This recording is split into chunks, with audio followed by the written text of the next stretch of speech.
Hey everyone, it's Steve from the garden. In this video I'm going to get my last planting of corn started, and I'll show you where the older corn is at right now.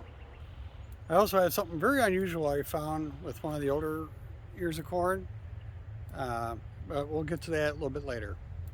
In both these beds, this is the location where my garlic was planted. This chestnut red just needs like another 5 or 6 days before I harvest it, so I'm going to leave that here. But first thing I'm going to do is I'm going to go through, clean up a few of the weeds that are in here, and then I'm going to do a pre-plant fertilizer. With those few weeds out of the way, I'm just going to do like a shallow trench in here, just so I can put the fertilizer down first. All the corn plants are started in cell trays, and when you see them, you can see that they need a little bit of nitrogen, and corn likes nitrogen anyways.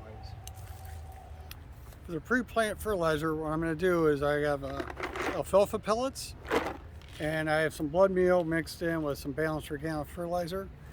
It should provide plenty of nutrients for the corn to get started, and then I can always add some additional nitrogen a little bit later. I'll just sprinkle the alfalfa pellets in here. These will be a slow breakdown release of nitrogen.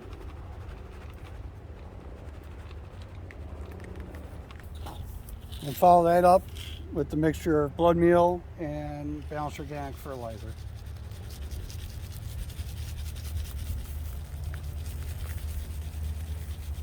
This is some of the corn I started ahead of time.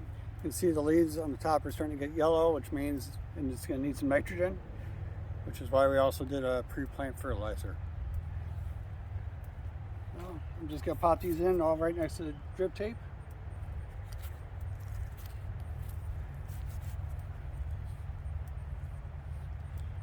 I'm going to space these around 8 inches apart. Ultimately, I'll have 3 rows, but for now, I'll just have the 2.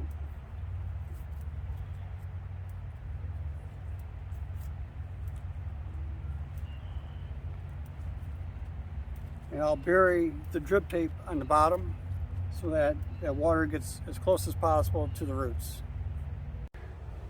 Okay, the corn is all planted. I did use this opportunity to hill dirt around the plants since they already have some size to them. This is the other bed, same thing.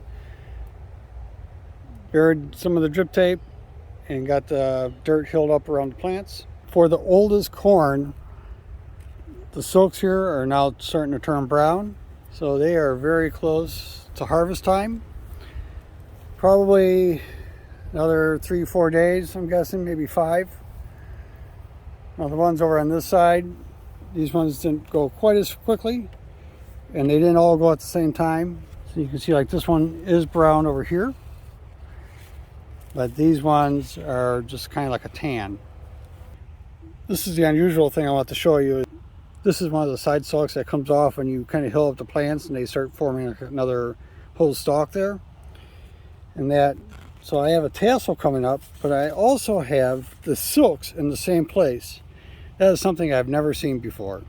If you watch some of the earlier videos when I first started the corn, you'll note that I did plant pinto beans around the corn once it got some height to it. And this is what the pinto beans do, is they start climbing up the corn using it as a trellis. Sorry for the lawnmower noise. That's my neighbor who's cutting the grass. Well, we're getting into the hottest part of the day, and I need to get in and get some lemonade.